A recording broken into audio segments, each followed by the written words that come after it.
Hello, welcome to our judiciary system intro PowerPoint. We're going to spend a few minutes today just going over basics in the judicial system. Then we'll get into the three federal courts, which is district courts, appellate, and Supreme Court. And that's where we'll spend most of our time. We won't spend too much time in the basic stuff. All right, so off we go. First up, there's two types of law that we deal with. There's criminal and there's civil. Criminal law is where you have done something wrong, you have broken some sort of law, and the government is now going to be the prosecution. They are going to try and punish you through prison time, through probation, whatever it might be.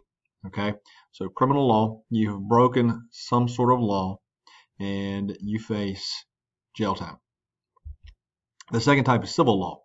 Civil law is different from criminal.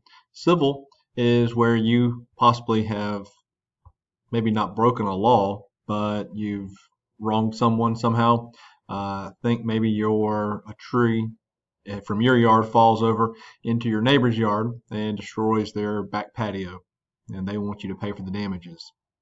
You refuse, they might sue you. Okay, so that is civil law. Think back to O.J. Simpson.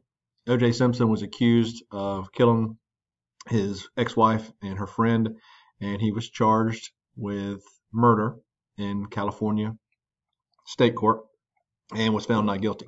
Okay, now double jeopardy says you can't be tried for the same crime twice, but O.J. Simpson was then sued in civil court by the families of those two people that murdered him, and he was found guilty.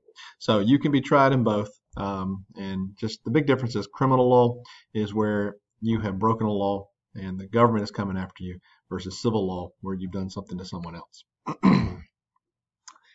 So a couple participants in the judicial system. The courts, here anything involving adjustable dispute, meaning that it can be settled. All right, so there is a way for the judges to come to a decision and settle the issue.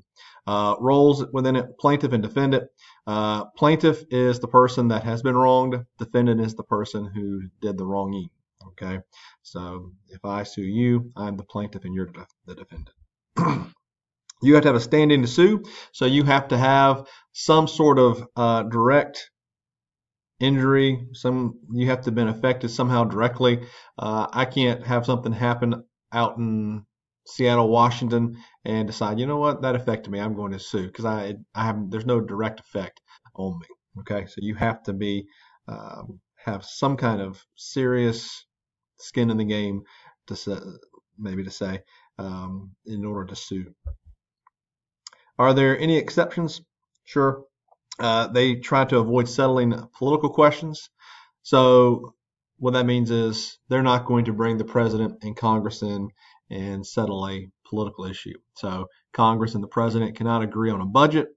That's not going to go to the Supreme Court, and they're going to settle their differences there. That will not happen. They have to work that out on their own. The structure. Be sure you know and understand the difference between these two things. Constitutional courts, these were created by the Constitution. Pretty simple. Okay. And you see the three types. There's the district courts, the courts of appeals, and the Supreme Court. Those were set up and created by the Judiciary Act, Article 3. That's why they're called constitutional courts. On the other side, we got legislative courts. These are courts that were created sort of by the Constitution, but the power to create these courts was given to the legislative branch through Article 1. So the legislative branch has taken it upon themselves to create these things. And you see some of the examples there. Territorial courts. The United States still has some territories, so there are territorial courts. U.S. tax court, a whole different branch of law with the tax code and things like that. Court of military appeals, court of claims, and things like that. So these were created because the legislative branch decided, you know what, we need these courts.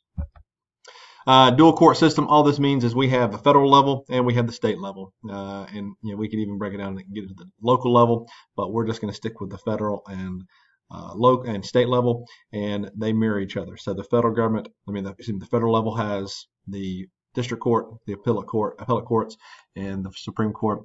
States have similar. They have their district level courts. They have an appellate court, and they also have a state Supreme Court. Most cases are plea bargained. That means that the prosecutor comes to you with a deal. Hey, life in prison, or if you'll go ahead and say you're guilty, we'll give you 5 years or whatever it might be. And that's because it saves them time, effort, and resources on having to try this case. This is the U.S. federal court system. We've already said this. The U.S. Supreme Court, they have 9 justices. That is not set in stone. They could have 11, they could have 15, they could have 21 if they wanted to. Okay, but we have been at 9 since about 1860 something. The Court of Appeals, there are 12 total, 11 plus one in D.C. in the federal level, D.C. for the federal level.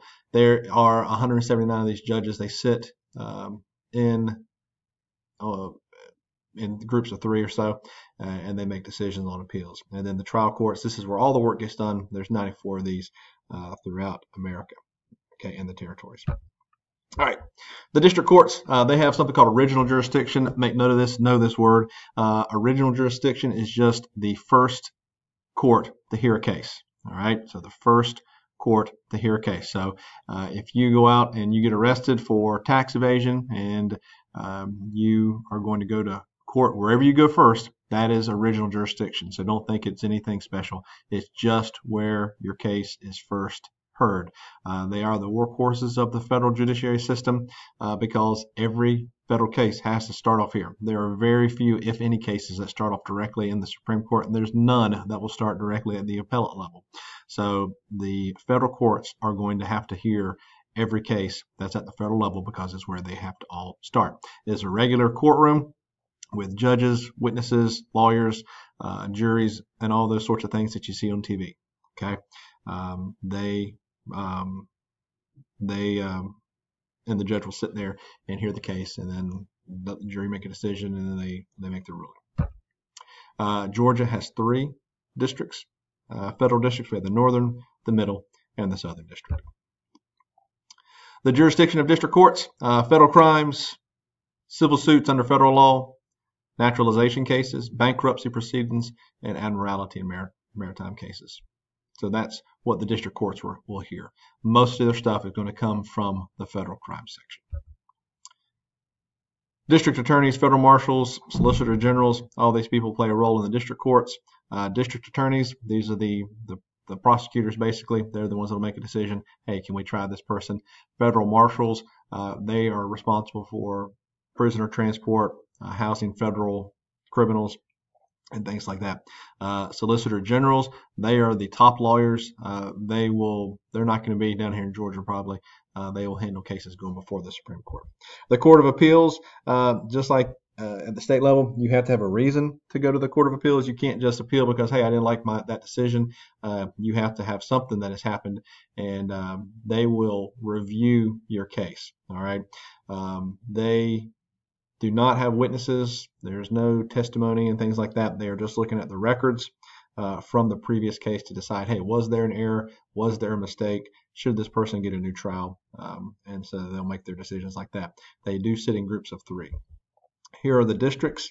You see the districts are East Coast heavy because when they were created, the West Coast was not as populated. And so we have District 9 out there that has all those huge states. They probably need to redo this map, but they have not yet. I already said this stuff here, no trials, no testimonies. They're looking to correct the errors. They sit in panels of 3, and the decisions are made by the majority vote. All right, the Supreme Court, important here, they have both original and appellate jurisdiction, so they do have some cases they hear for the first time. They also have the appellate jurisdiction, so the Court of Appeals, they only hear appeals. They will never hear a case for the first time, okay? That's all appellate jurisdiction is when they're the second or the third or whatever, then when they're hearing appeals. The Supreme Court has both, okay? So original and appellate. Most of their trials come from appellate jurisdiction. So the Supreme Court is going to hear appeals. There's only, they hear cases on state to state or state versus state, and they'll also hear things when it deals with foreign dignitaries and things like that. Okay. Most cases come from the lower federal courts. Cases can start off at the state court and work its way up, but most of the time these cases are going to start off at the district level. They sit as 9 justices. All right, and I already said this, that the the number could be anything. It's been that since 1869, so it was a couple years off there. Important functions of the Supreme Court. They resolve conflicts between states. So Florida, Georgia, and Alabama share water from Lake Lanier. If they couldn't come to an agreement, then the Supreme Court would get that case. Maintain national supremacy of the federal law. We've talked about a couple court cases where the federal, government challenged states and things like that. We looked at a video just on Tuesday with the Oregon law. The Supreme Court, if they're ruling that, they're looking to maintain federal law. Ensuring uniformity in the interpretation of national laws to make sure everybody's on the same page. Cases can be appealed from both the state and the federal courts.